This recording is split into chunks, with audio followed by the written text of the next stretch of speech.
What do you act? Good morning. It's another Wicked Acorn live stream, and we have a special guest today. We've got Rick Ainsworth with us. You guys know Rick. He's been in a few of our videos over the years. And Rick wanted to, well, we've been here talking. We've been here for an hour before we met you guys. So we've been here talking about things, and I keep saying to Rick, stop talking about that. We'll save that for the live stream. We've been having some really interesting conversations. So Rick, do you want to introduce yourself first? I'm Rick Ainsworth. I'm born and bred in Sale and Ashton upon Mersey. Family's quite well known in the area, and I've always been keen on history, especially local history. So I've always kind of like looked at it myself, but in the latter years I started to do videos because people found it interesting what I was actually saying, and when history becomes personal to people, it gets a lot more interest. So it was about 3 or 4 years ago, I saw one of Paul's videos, and Paul had a similar interest in history like me, so I sent a message to Paul, and he duly agreed to meet. And we met just somewhere near the Pelican, and he was doing a video on the boundaries for mayors, and he was looking at the old pictures. I instantly, because I'm from the area, I would know where those pictures are. So ever since then, we've collaborated on a few videos. There's a very interesting one, hopefully will be coming out, about Mersey prisoner war camp, which a lot of people have found interesting because they don't know, even though it's 80 years ago. It seems to have been erased from most people's memories, but we'll come back to that.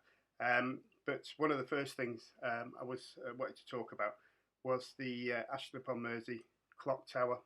That's in the village, not the one at St Martin's, but the clock tower at the old school there. I've done a video on it, and I'm sure Paul will put that on in a bit. And if you've got any questions, please just fire them at me, and I'm quite happy to answer them for you. So over to you, Paul. So we'll roll the clip in a second, and just so we can check that everything's okay there. So if you want to leave a comment to let us know that the stream is working okay and the audio and video are in sync, because if you've been following along our live stream adventure here on my steam-powered computers, it's been quite the adventure trying to get this to work. So we're going to roll the clip of Rick's video about the clock tower in Ashton upon Mersey. So let's see if I can get this going here.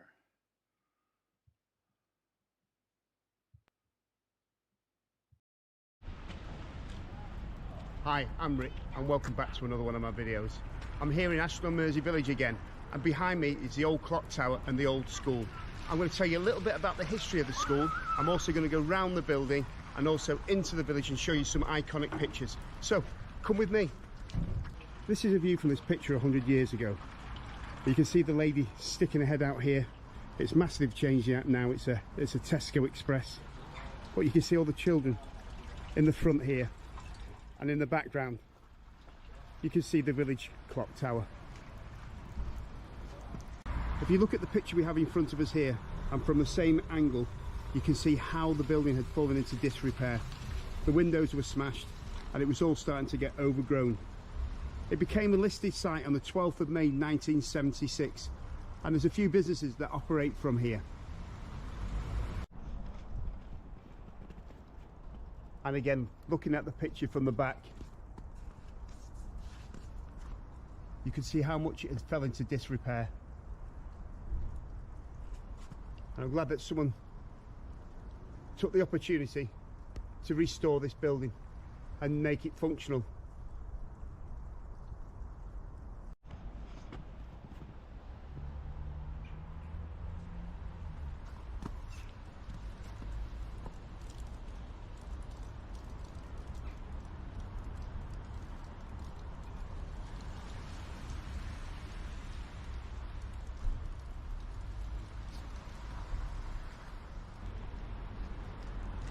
And here's my final picture the top of Chapel Court.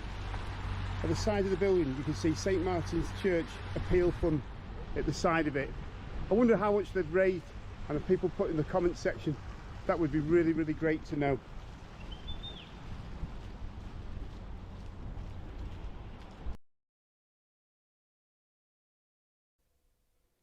St Martin's School and its clock tower in Ashton upon Mersey. The old school building at the end of Green Lane and Carrington Lane was once a school village. The clock tower was erected in 1874, but the school itself originally dates from 1880. So Rick, you were talking about the condition of the bricks there. Yeah, when I was doing it, I didn't actually mention that in the video, and you can see how it's necessary to pay attention to this structure. This structure was a gift to the people of Ashton upon Mersey village and the surrounding area, and you can see that the mortar's now coming out at the bottom. So the water's coming right down there, and you can see your three faces of your clock aren't working. I've spoke to a few people in the village who've got an appetite to get something done. However, they keep coming against a brick wall and getting it through. I don't know, more to do with the owner of the building. I believe that the funds had been raised to get that done. And I always thought, as a romantic, nostalgic thing, to hear those Westminster chimes in the village, not to wake people up, but you know, just to give it its identity, because you know, we are losing identities across the country, and having a village that people are so passionate about. You can read that through all the different forums, how they, you know, even outside the shop, you always have where the post box is, someone always puts a woolly figurine on there, because people actually love and they care about the village. And this is the focal point in the village. When you look straight down the end of the village, there it is, and it's like a clock tower, and it's asking for help in getting it working again. So, but this gives you a classic example of, you know, how important and how speedy that something needs to be done about this. Yeah, it's what is it, 1860 something, was it? Yeah, it was 1874, and it was 1874. So yeah, it was a gift by it needs a bit of work. It does. it does. So, you know, anything, it's like any family or whatever, it's only good as its foundations, and you can see the foundations here are at risk, and it needs someone to take the bull by the horns, and let's get something done about it. Yeah, if it was your house, you'd start getting worried about your bricks if they were looking like that. Certainly would. So, you know, it is the owner's responsibility, but it is the owner's responsibility. But there are people in the village, local businesses, who are willing to donate to help get some form of restoration on this. And when you start walking past it now, any local residents, and look at it, they'll go, do you know what, that needs sorting, and it needs sorting. And I would love to see those clocks, because when they were first brought out, they were illuminated, so you had the three faces, and it could be seen in all angles. Like every day, you don't actually need someone to tell you the time, because you've got it on so many devices. But just to see it, because we've got, you know, iconic Big Ben. Everyone goes towards the chimes when it's going to be New Year. Or I love to hear St. Paul's when I go along the canal there. Yeah, hear St. Paul's chimes. And you see Altringham's clock face working. And when you ever see an old picture of Altringham, it's got that in it, because it is it's a focal point, and that's what this clock tower is. I wanted to do something on it a few years ago, but you know, I work 6, sometimes 7 days a week, so trying to fit these in and then get them edited. And like I said with Paul, when he edits his videos, it takes a long they time. take so long. It's not a case of you know, doing it and then you're uploading it. You could spend a week getting you know, getting it right, chopping and changing it, starting again, etc. But no, if you're walking past the clock, so just have a look at that. I'll explain that the plaque is quite self-explanatory. That's above it. But when you walk past it, you think this thing needs some love, and the people of the village, we need to find a way to get this loved and put back into the focal vision in the village. All right, we'll get back to the video. We got lots to say, and there's lots of video to watch yet. And Mark or Jeff, uh, the yellow box thing was something. It's a problem that I can't get rid of. It's a autofocus thing that my computer's just too old to get a quality feed from the cameras, from the iPhones. Anyway, hopefully we can address that at some point. Why don't you buy a mug and donate to our put towards our new computer fund? Okay, let's get back to the video. When the Earl of Stamford gave lands for its erection. Lately the premises have been used for studios and recording jingles. The tower clock was erected by Ellen Dane in affectionate remembrance of her father Peter Dane, Esquire, of Moorfield, Ashton upon Mersey, and her mother and three sisters, Elizabeth, Mary and Jane, 9th of June 1877, and there's a plaque on the wall, and I'll talk about this a little bit later on.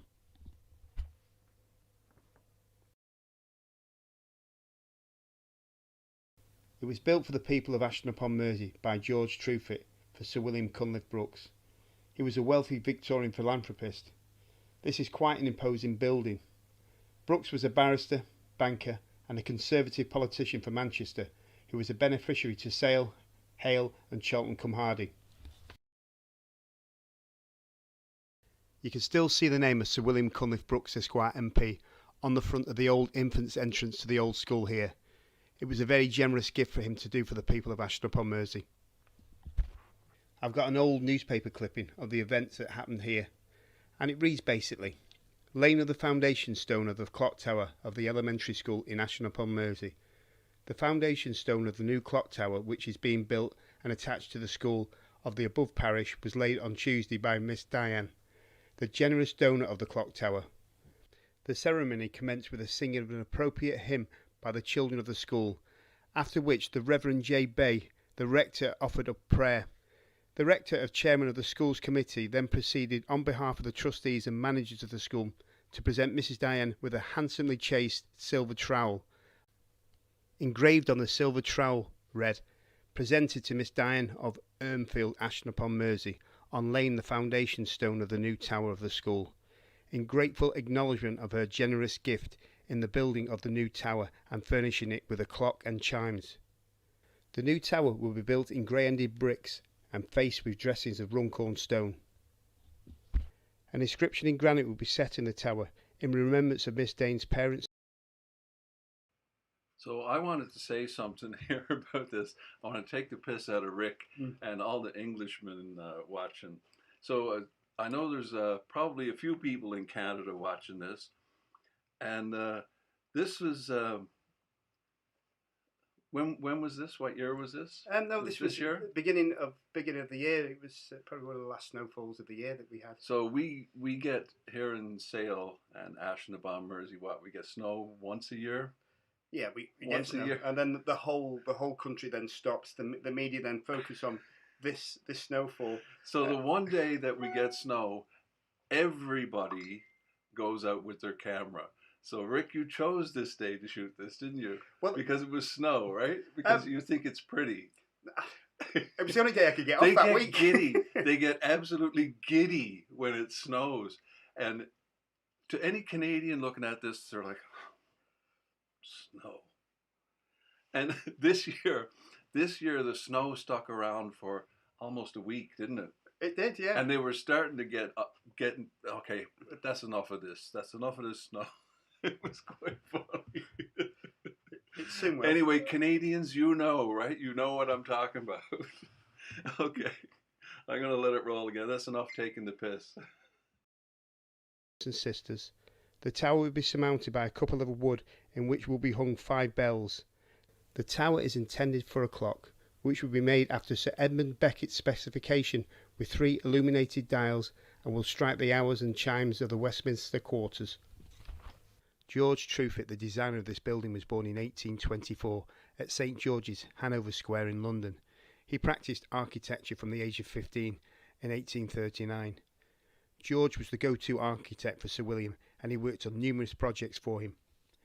George Truefit died on Monday, 11th of August 1902 at the Old House, Worthing, after an illness of 6 months. One obituary noted, Mr. Truefit had erected buildings in over 25 countries. Altrincham has its own clock tower, which is part of its rich history, and well maintained and lit up for all to see.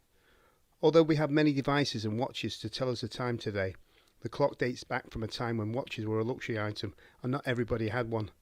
It would be hard to imagine Altrincham without its clock tower. I think it's time that Ashton village had its clock restored to its former glory and become a focal point once again. If you look down towards the clock from the village, it's almost obscure and out of sight. I am aware of the previous attempts with the owner of the property of the clock tower to be restored, but nothing ever came of it. 10 years ago the whole amount was raised, but at the time it was declined. So if anyone knows the owner and can contact them to see if they're willing to have it restored, that would be great for the community. You can see all 3 clocks telling different times, and they've been like that for years. I've asked a couple of local people and community leaders their thoughts on this.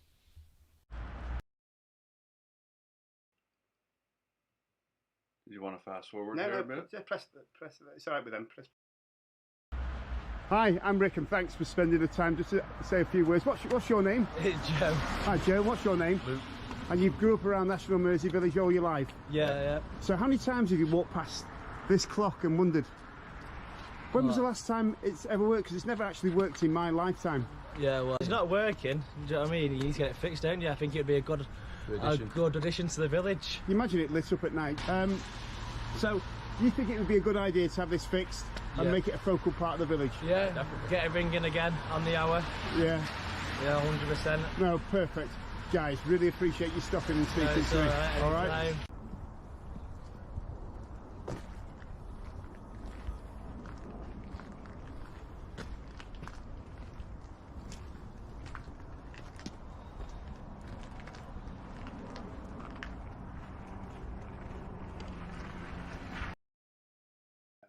Fast forward it to. Okay, so your mic is on there now. Yeah, no problems. So I did speak to a few people around the village, more than what I actually put into the video, and I didn't get one negative comment about it. It was, you know what, I've noticed it, but I never thought about it ever working again. And everyone who spoke to me said, you know, yes, we should get that doing. I've spoken to some people, business people in the community who have got an appetite to get it done, and I think that you know, it's time to get that done. So I've always said, if someone knows the owner of the building, let's just all get together. Let's just find how we can make it a way moving forward with getting it done and getting it funded. You know, the mechanisms on this clock will won't be on your normal shelf. They probably need to be made bespoke, and but I think when it's done, or if it ever gets done, it would be a great thing for the village. Yeah, absolutely. I agree 100%. So you see, like I said, I've mentioned Altringham's clock here. It's always, you know, this is what people used to time themselves on with regard to any form of transport going into Altrincham or work. You would look at that thinking, I'm early, oh God, I'm late, etc. But it's kind of now isolated, but it's still there, and if you walk around it, it's maintained, and the same thing needs to happen in the village. Yeah, it is a landmark, isn't it? It's, without a it's shadow. the focal point of. Without a shadow, you know, some villages would, you know, be envious that they had something like this. Yeah. And then for a gift not to be shared again with the people of the village, I think it's just a shame. I really do think it's a shame. I grew up around there. Where are the William Conliffe Brooks of today? I don't know. Where are they? I don't know, but he was a very, very generous man. He was because in the video that we did together, the fountain was also, and the fountain is in the little intro video that rolls there that you won't see if you're watching this after it's live, because I edit that bit out. That's just a thing to get some people online here. And hello Dylan and Ruby, And Rick, that's dedication out on a cold morning, says Aztec drones. Well, you should know about that. You should know about that yourself. So you've took some great shots of around Manchester. So if anyone is looking at it, or if they, just some great wedding videos. You just don't see weddings and vision from the angle that you do see from a drone, but he does it in such a professional way. So if you want something to do in the future, I'm not just plugging it, but he's just have a look at his work. Aztec absolutely. drones. He did the mill video, which we wanted to talk about at some point. He did the drone footage for the Ashton on Mersey Medieval Mill video, and that's we're not sure if it's Mark or it's Mark.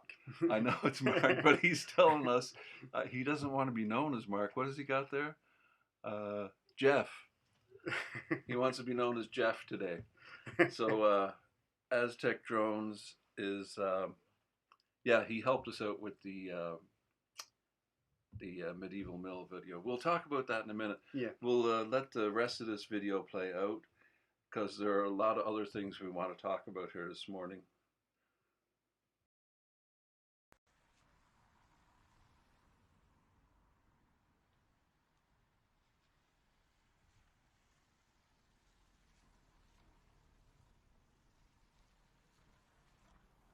Here in Altrincham, if you drive or walk by, your eyes always focus towards this clock tower.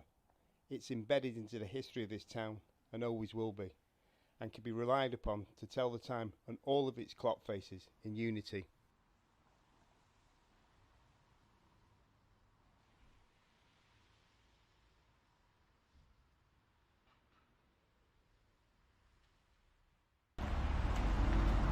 Imagine Altrincham without its own clock tower here. It's been maintained for many years, and there's loads of iconic pictures of this place here, along with the station as well. So imagine Ashton on Mersey village with its own clock, and even better, lit up and maintained, just like we have here in Altrincham.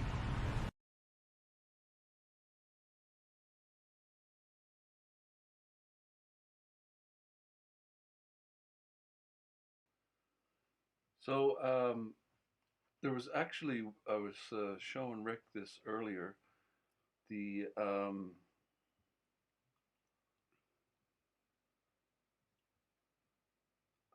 William Cunliffe Brooks. I did a video a while ago about what was it? Father Ambrose Barlow. He was a priest that was executed back in James I's time. Anyway, but he lived at Father Ambrose Barlow lived at Barlow Hall, of course, Barlow Hall in Chorlton-cum-Hardy, and William Cunliffe Brooks owned the house. So when I was there getting footage for the video, I noticed the fireplace there has his initials in it. William Cunliffe Brooks, WCB. So those guys, he was a very wealthy man. Samuel Brooks was his father. He started Brooklands. He did. He owned all the lands in Brooklands and had the 5 big houses that were built on Brooklands Road. I've done a small video on that one, not focused on all the houses there. It was more snobbery that the train station at Brooklands was built because it was for superior residents. But you can have a look at that video. And he also owned part of he owned Whalley Range in Manchester. So that was named after his village that I've been to. Just in the North Yorkshire Dales, which is a place called Whalley, and he named Whalley after it. So he was a massive landowner, and he was part of the super rich of Manchester. But with that, he was very generous as well, and there's loads of causes around Sale, Altrincham, Chorlton, where he's actually actively gone out and done something for the people of those communities. So we were talking about this earlier, myself and Rick were looking at this. On the left-hand side is WCB, William Cunliffe Brooks. On the right-hand side is this monogram. I don't know what it is. If anybody knows, leave a comment. This is not something I've looked into. It just happened to come to mind when Rick wanted to put this video on this morning. We have a theory what the B could be because of the change in the name from Samuel Brooks, which is a pub named after it on Manor Avenue. We've also got Brooklands, and then Cunliffe Brooks. Obviously, that would have changed during marriage, but I would assume that's for the name of Brooks, the father. It could be the mother. Samuel's wife. Yeah. We've not had time to have a look at that this morning. Yeah. So if anybody knows anything, just leave a comment. Rick has got a whole bunch of lovely things he's brought to show us today because Rick, well, I guess it's the same hobby, isn't it, really? It is. It's all about history, isn't it? It is. It's all about history. So anyone that knows me, I've been metal detecting for 25 years plus. I've worked on archaeological sites. I've worked with friends in fields, and I've actually done all right with it. So don't put in the comments section what's it worth, because I'm not actually interested in what they're worth, because it's all about the historical content for me. So I'll give you an example. I'll let you show one of those to the camera, Paul. So I've got a raft of medieval coins. That was an Elizabeth I Have shilling. I got it right way up? I think so, yeah. Yeah, so I've got rafts of coins that I've found, hundreds of medieval coins that I've found over the years. So I'd go and get permission off the landowner, and when you go out with friends, It's hard to know which way to move here. But I'd go out with friends, metal detecting, and finding medieval coins. I've got quite a few little bits and pieces in the museums. That's an interesting one I was talking to you about before. Yeah, that's the right way up. Yeah. Who was that? Queen? That's Queen Elizabeth the First. The first? Yeah, I've got quite a few of those type coins. So we're talking 1500s? Yeah, they got the dates on there, Wow. 50, 60. So, but I can go further back than that quite easily. So just think, somebody, would they have bought a pack of smokes with that? Would have bought more than a pack of smokes with that. Were they smoking in Elizabeth's time? Yeah. Yeah, of course they were. Yeah, because Sir Walter Raleigh, that was her man, wasn't it? It was, yeah. Yeah, so he introduced smoking. So somebody might have bought maybe not a pack of smokes, maybe a tobacco ship. Yeah.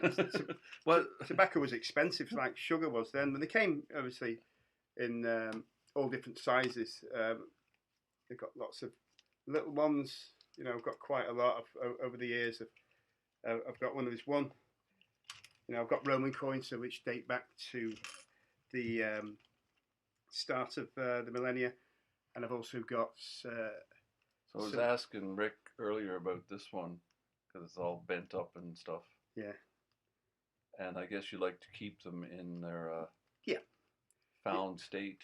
Yeah, you don't change them. Focusing there. As soon as you start making them shiny or doing anything with them, you kind of lose its patina, it would greatly anger a numismatist as well. They're so thin compared to modern coins, aren't they? Yeah, but they were actually worth something. So it was the weight of silver that they were showing. It's not how clear the print was on it. Right. It was the weight of the silver. So we traded in silver, gold, and copper into Europe and around the world. And this is teeny tiny. Is that a full coin? Yeah, it's a full coin. It's not been cut down or something? No, that's a quarter. So they used to cut the coins into quarters, and that's basically a quarter of a coin. So basically, that was change. As you get today, it's change. So if if you spent something, they would either give it you back. Later on, they would give like tokens and things like that.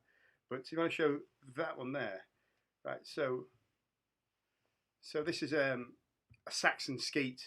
It's classed as a porcupine. So these go back 6th, 7th century, and that was the currency across England. Britain had lost its identity because the Roman Empire had left, so they went in what's classed as the Dark Ages, and we had different tribes running Britain, and this is just one of them. It's called a Saxon skeet, but I've got coins that predate the Roman ones. I've got Celtic silver. I was lucky enough to find a Celtic gold coin as well. But normally if I get a chance on a Sunday, we'll get a phone call, and then we'll be off up to Lincolnshire or Nottinghamshire, because you're not always you can't just jump on anywhere and find these. You've got to have a number of ingredients, like, you know, did people actually live there? Did they cultivate the fields? Is there a church there? And, you know, it's the crop that's in the field. So farmers don't want you trampling over crop. You normally wait till harvest, so which we're coming up to now. So I will get busy on the Sundays. I'll be off with my friend Mike, and I'll be off to probably South Lincolnshire and Nottinghamshire, doing some metal detecting. And if anyone's got any questions about it, or if they're thinking of getting into it, it will, you know, it's nice to actually pick something out of the ground that no one's touched for hundreds and hundreds of years. And it always gets me that, you know, when they lost it, what did they do? They couldn't feed the family for that week, or, you know, these sort of things. But they're just easily lost. I wouldn't do beaches, because a lot of people say, why don't you go on beaches, find gold coins and things like that. I don't take any pleasure of finding something that someone's lost, you know, like a wedding ring or an engagement ring. I just want to give it them back. I had an incident about 4 weeks ago where I got a message to say, I've lost my ring, could you help? And I duly did, and I found it, and giving it them back, and a pleasure in finding that, and it being returned to was worth more than anything else. And it actually led to another contact in trying to get, and we will talk about the mill story, probably not in this video, but we'll do it when the rest of us are here. But I got another great contact in that video. So if anyone wants to take up metal detecting, and they want any advice on machines and where to go, I'm quite happy to help you with that. So, you know, you've got Paul's link there. If you just look on YouTube, just put up Rick Ainsworth on there. I will do that and help you out in any way. Maybe one day we'll meet out in the field. So, but I don't want to bore you too much. Yeah, it's a great hobby, and, you know, it's a thing of my heart, history. It is. But if anyone was to ask me how I got into it, well, I remember being at school, and all our history was taught in books. I think I got took out to the Lowry Museum once, and yeah, I found that really, really interesting. But what got me into history was the Battle of Britain and the Supermarine Spitfire.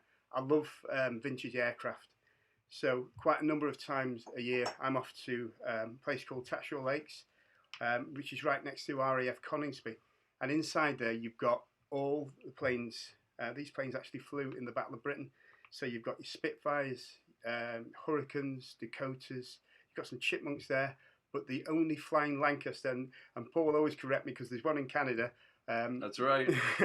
And they met in 2014, I was there. But the only flying Lancaster in Britain is based there. So when you go over and you see the King's birthday or any form of national celebration, you'll see Papa Alpha 747. Did I say? Yeah, yes, 474. Papa Alpha 474, which is the code name for the Lancaster, and that is the actual Lancaster that's based at Coningsby, and it's also home to the fighter groups and quick action alert stations with their Typhoon fighters. The two stations that are there is Coningsby, and then you've got the other one in Lossiemouth. So when you see the BBC programme on inside the RAF, it's based at first one was Lossiemouth, the next one is Coningsby, where we go. So there's a fantastic museum there. So if you ever think of going on holiday somewhere, that Tatchell Lakes, I'm taking my granddaughter again in about three weeks' time. But you've got castles there. My kids got drag ram castles and all sorts when they were younger, but they'll still come with me. But there's a great castle there. There's all sorts of different history museums. So much history. Yeah, in and around Lincolnshire. But there's so much history in and around Sale and Ashton upon Mersey. And we'll eventually start getting through some of these. I'm particularly interested in waiting to see people's reactions on the Dunham Massey prison of war camp, where we had 10,000 German and Italian prisoners there, and it was a former... One of the many videos I've yet to edit. Yeah. So I'll just babble on for ages. But if anyone's got any questions, just put them in the comment section, and I'm quite happy to answer any of them.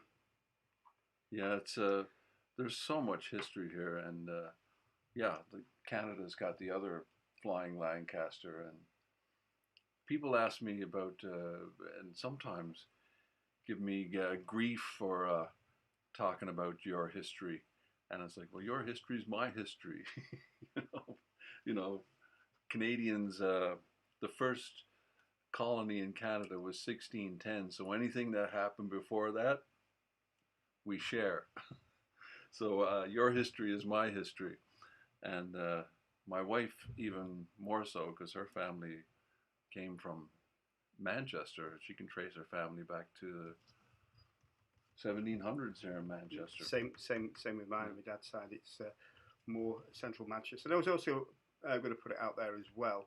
If anyone's got anything that you would want to know about and you think would make an interesting video, whether it be a property, whether it be an area, or something that happened in the past, just drop myself or drop Paul a line, and we'll have a look at doing it. I recently did one on the River Mersey, and I wanted to go down the Mersey and tell you a little bit about its history and everything else. But the sad thing is, on there and along those stretches, that it was a stretch there that people took their lives on, and it's heartbreaking to think that someone went to that place. And anyone's ever been down to the banks of the Mersey, there, it's a beautiful place just outside the city centre of Manchester, and it's really, really idyllic, and it's really nice. Lots of wildlife down there. But when I was trying to get some additional history on it, all I could find was that people had took their lives. So if you see that video, you'll see me throwing flowers at the end of that, and that was that. Yeah, because you mentioned it in the video. Yeah.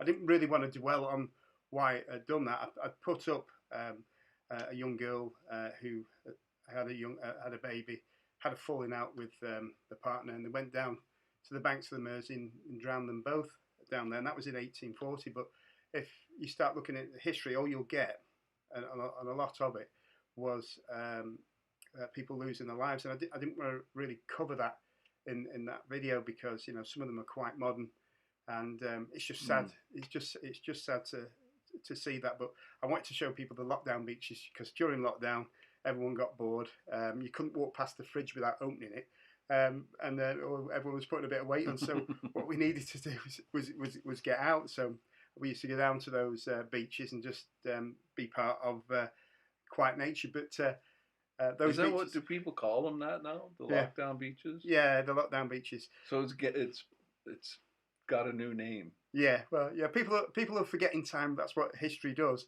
Yeah. But it just became a place where you could actually go. But they got quite popular at some points. There were 20 or 30 people down there, so they weren't as we had all this keep your minimum distances away and etc.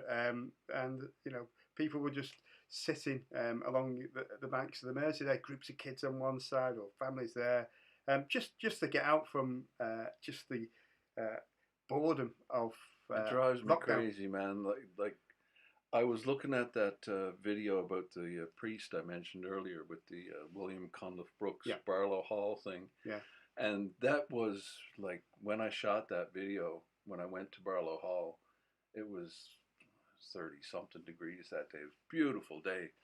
And here I was next to this beautiful river, and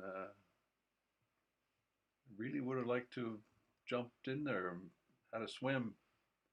Yeah, if there's any project worth pursuing, is getting the water cleaned up in this country. It's anyway. Yeah, it is. It's a quick solution to float it goes straight into the Mersey. In all fairness, the Mersey has cleaned up dramatically since I was younger. And a little funny story that I had with my dad. I used to play around there because it was our playground when we were younger, and I saw someone fishing, and I seen him catching fish. So I was a keen fisherman myself then, and my dad. I told my dad about it. So we went down with a fishing tackle, and I got there, and he said, "No, son, I'll just watch you." And that's his apprehension to think, well, there's no fish in this river. So I set up through the floating. I remember it going down first time, and I struck, and there was nothing on it. My dad said, it's the bottom. And then I put in again, and then next thing was this half-pound roach came out, and you should have seen him threading the nylon into his rod to try and get into the river, and it fished really, really well. So it has cleaned up, but I wouldn't, we did swimming it as kids. It was just the thing you do. We'd jump off the little cliffs and all sorts. So, got in trouble there once, had to be dragged out, but that's another story. But what you've got to remember is it's actually you have got a lot of sewage outlets that flow into that river. So it's not the cleanest, and I wouldn't want a mouthful of the river there, but it is a beautiful place. And it's a beautiful place, just like I say, it's just outside the centre of Manchester. There's a great walk you can have that starts from the Stretford Sale side, so you can walk all the way along the bank. I believe there's a cafe on the right hand side, which is on the Ermston side. I've never been to it, but I've seen people cycling down there. But it's a great little walk all the way around. It's safe for kids and cyclists to go down there. So if you get a chance, have a look round there, and then right near the Ashton upon Mersey Weir, there's a bridge that crosses over, so you can do a full loop there. So, and there's the segue. Yeah, there's the segue. The Ashton upon Mersey Weir. What is it called? Ashton upon Mersey Weir. It's always known as the Weir. The Weir, and you'll see that in the.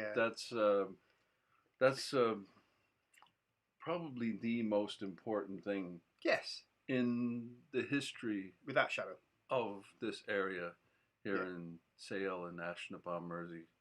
We've done a full video about it. I'll put a link to it in the description of this video when we go off camera here, and a link to Rick's video as well that we watched earlier. But yeah, the millstone, Ashton upon Mersey, is probably the last thing we're going to talk about here. It is, yeah. We're running a bit long here. Yeah, probably are running a bit long, but we've started to make progress. But we don't want to.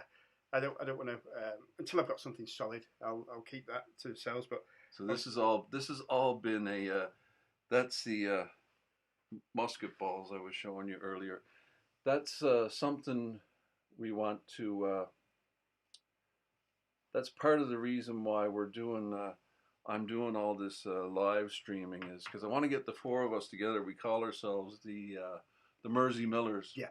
There's Rick, myself, and John and Derek, and this is our first 2-camera test. I don't know if we can do a 4-camera test. I don't think my computer could handle 4 cameras, but we could have 4 people. And, we could be sat on a bench, 3 of us, and just have yourself at the front. So we need to talk about the Ashton upon Mersey Mill and what we're going to do to quickly, if anybody doesn't know, in the earliest records of the mill in the Ashton upon Mersey is 1347. Yeah. So it's a medieval mill. It's medieval. And so it disappeared from the records in the 1700s. Nobody talks about it, knows about the mill of Ashton upon Mersey. And it disappeared from the record, so it's been gone for 300 or more years, and it was there for 300 or more years. So people don't realize it was there, and it's the cornerstone of the community, a mill, and it's long gone. And John Harvey found the millstone, and we want to rescue the millstone. And anyway, we'll talk about all that. Later date, yeah. In a live stream with the Mersey Millers. Yeah, I'm hopefully getting something back. I'll explain at a later date who is involved in this, and it's actually gone to a higher level. I took it as far as I can take it in regards to public awareness and everything else. but we all believe it's super important for the residents of Sale and Ashton upon Mersey. So if I said to someone, you take me somewhere where you can actually touch something that's medieval, I don't think you could. I don't think you could. So that's why I think we'll all get together and we'll explain what's going to go and what happens next on it.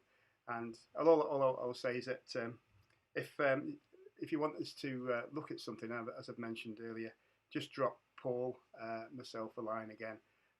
You might be watching this after it's streamed, but we'll pick up on any comments there. We could be dead and gone, Rick. Yeah, we could be. It's true. This could be so far in the future that we are dead and gone. Yeah. Hope not. Yeah. Well, maybe. Who knows? We got to go there sometime. Yeah. But is there anything else we want to say before we close? No, I think there's more we can actually do at a later date rather than doing a full video, because I'm like I could just talk forever. But I'd like to thank everyone for watching and for watching my videos and watching Paul's videos. We have a passion about history, local history, and history around. Just to tell that story, because at school for me it was boring. But there's quite a few YouTubers out there that will give you that story to actually touch history, just pass it on to our generations, because everything gets forgotten about. So if someone talked about your own personal history, you'd have an interest in it, the same as people do with their local history. So thanks for watching my videos. It's been an absolute pleasure inviting me down here, Paul. Thanks for coming this morning, Rick. I don't have to walk far, do I? No, you don't. Rick just lives around the corner here, so we didn't know we were neighbours. Yeah. Well, we obviously we knew we were neighbours, but we didn't at first when we met. No. No. So thanks for everything. I won't babble on too much. There's plenty more that we can do on Paul can do on his live stream. So hopefully he'll invite me back. Indeed. And then we'll have the Mersey Millers all here, hopefully with some good news. Hopefully. Hopefully with some good news. I've got someone involved that's very, very passionate about it and is authoritarian. So that's as far as I'll go with that. But appreciate you watching, and you have a good day. Rick, thanks so much for coming this morning. We had a great time. This has been an absolute pleasure to have a guest here this morning. I don't have to do all the talking and all that. Anyway, we've gone on long enough this morning. There's plenty of videos to see on Rick's channel and plenty of Wicked Acorn videos to see, and I'll put a link to the two we talked about this morning. And thanks a lot, and we'll see you in the next one.